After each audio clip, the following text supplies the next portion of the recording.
Karimnagar, Adilabad, Nizamabad, Medak teachers MLC ఎన్నికల్లో మల్క కొమరయ్యకు మొదటి ప్రాధాన్యత ఓటు వేద్దాం, గెలిపిద్దాం. మీకోసం, మీ సమస్యల కోసం మీ తరఫున గళమెత్తుతాడు, ప్రభుత్వంతో కొట్లాడతాడు.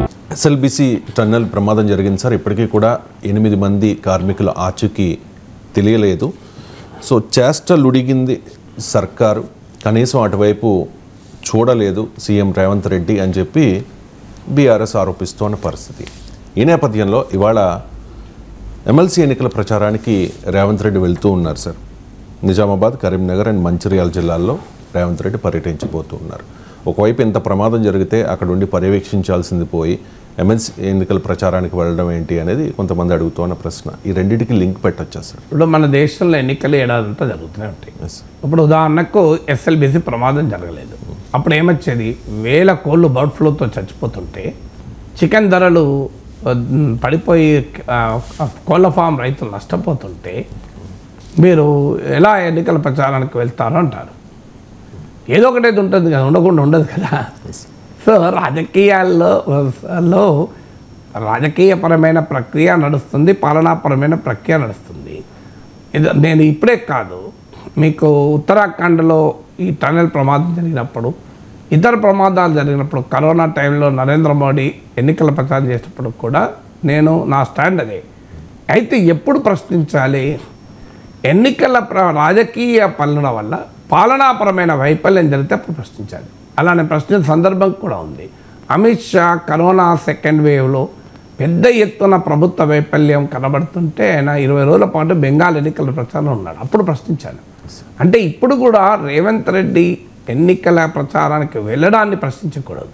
వెళ్ళడం వల్ల ఎస్ఎల్బిసిలో పనులు ఆగిపోయినా, ఆ 8 మందిని కాపాడే ప్రక్రియ ఆగిపోయినా ఖచ్చితంగా ప్రశ్నించాలి. మన చిన్నప్పుడు పల్లెటూరులో దొరికిన పాలు ఇప్పుడు సిటీలో దొరకటం లేదు. మా ఇంట్లో దీని గురించి మాట్లాడుకుంటున్నప్పుడు కంట్రీ డిలైట్ గురించి తెలిసి ఉన్నత ప్రమాణాలు ఉన్న ల్యాబ్స్ లో టెస్ట్ చేయించి రోజు రిపోర్ట్స్ ని యాప్ లో అప్డేట్ చేస్తారు. వాళ్ళ విధానాలు చూసి సంతృప్తి చెంది ఇలా రికమెండ్ చేస్తున్నాను. ఇప్పుడే కంట్రీ డిలైట్ యాప్ ని డౌన్లోడ్ చేసుకోండి. Download the country delight app now. అందువల్ల పాలనాపరమైన ప్రక్రియ, రాజకీయపరమైన ప్రక్రియ సమాంతరంగా జరుగుతూ ఉంటుంది. రాజకీయపరమైన ప్రక్రియ వల్ల పాలనాపరమైన ప్రక్రియకు ఆటంకం కలిగినప్పుడు మాత్రం ప్రశ్నించాలి. ఆటంకం కలిగినప్పుడు ప్రశ్నించకూడదని కాదు. ఇప్పుడు ఆడ ఎస్ఎల్బిసిలో ఎక్స్కవేషన్ ఆగిందా? సో రేవంత్ రెడ్డి ఏమన్నా లోపలికి దిగి ఆ బురద మట్టి తీస్తాడా? ఆడ అసలు అదొక technical work, not even administrative work. Already Uttam Kumar Reddy, Jupally Krishna Rao అక్కడే ఉండి పర్యవేక్షిస్తున్నారు. అసలు అది మంత్రులు చేసే పనే కాదు. నువ్వేం నిర్ణయాలు తీసుకొని, రాజకీయ నిర్ణయాలు తీసుకొని చేసే పని కాదు. Already national disaster response force రంగంలో దిగింది, స్టేట్ డిజాస్టర్ రెస్పాన్స్ ఫోర్స్ రంగంలో దిగింది. It's a purely technical work. దాంట్లో నీ పొలిటికల్ డిసిషన్తో సంబంధమే లేదు. మంత్రులు నిర్ణయాలు తీసుకుంటే ఆ నిర్ణయాల ప్రకారం జరిగేదే కాదు. అది ముఖ్యమంత్రులు నిర్ణయాలు తీసుకుంటే జరిగే పని అది. సో అది ఈజ్ ఎ ప్రొఫెషనల్ వర్క్. ఆ వర్క్ జరుగుతుంది. ఎందుకు ఇబ్బంది అవుతుంది అంటే అది ఆ లోపల రాక్ లూజ్ కావడం వల్ల పెద్ద ఎత్తున బురద, మట్టి, వాటర్ జమ అవుతుంది. అందువల్ల దాన్ని డ్రిల్లింగ్ తీసేయడం కష్టమవుతుంది. హెవీ మిషనరీ లోపలికి వెళ్ళడం కష్టమవుతుంది. కారణం ఏంటంటే ఈ యాక్టివిటీ జరపడానికి, అంటే టన్నెల్ తవ్వటానికి ఒక ట్రైన్ వేశారు. ఎందుకంటే అందులోకి వెళ్ళి వర్కర్స్ కానీ ఇంజనీర్స్ కానీ వెళ్ళటానికి. ఇప్పుడు మనకు బొగ్గు కోల్ మైన్స్లో కూడా లాడీస్ అంటారు, చిన్న చిన్న రైల్ నెట్వర్క్ ఉంటుంది. అంటే బొగ్గు తవ్విన తర్వాత ఆ బొగ్గును దాంట్లో వేసి పైకి పంపిస్తారు. అందుకొరకు ఆ రైల్ వేశారు. ఆ రైల్ వేసిన వల్ల బిగ్ మిషనరీ వెళ్ళడం కష్టమవుతుంది. ఇది రెండవ సమస్య.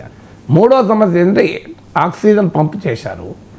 ఆక్సిజన్ వాళ్ళు బతికే ఉన్నారని అనుకున్నా కూడా ఆఖరికి మొబైల్ పబ్లిక్ అడ్రస్ సిస్టమ్ తీసుకెళ్ళి అతి నియరెస్ట్ పాయింట్, యాక్సిడెంట్ జరగటానికి నియరెస్ట్ పాయింట్ నుంచి కమ్యూనికేట్ చేసే ప్రయత్నం చేశారు లోపల ఇరుక్కున్న వాళ్ళను. అన్ఫార్చునేట్లీ వాళ్ళు కమ్యూనికేట్ కాలే. అంటే అర్థం వాళ్ళు సజీవంగా లేరని కాదు, వాళ్ళు సజీవంగా ఉన్న 30 గంటలు పరిస్థితి, ఆహారం లేదు, వారు టెన్షన్ ఉంటుంది, మామూలు టెన్షన్ ఉంటుంది కదా, ప్రాణాల చేతిలో పట్టుకొని వాళ్ళు సమస్యలిపోయి ఉండాలి. అందువల్ల వాళ్ళు కమ్యూనికేట్ అవుతలేరు.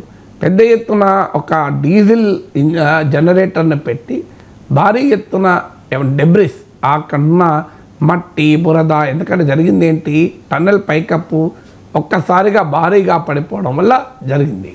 అవన్నీ తొలగించాలి.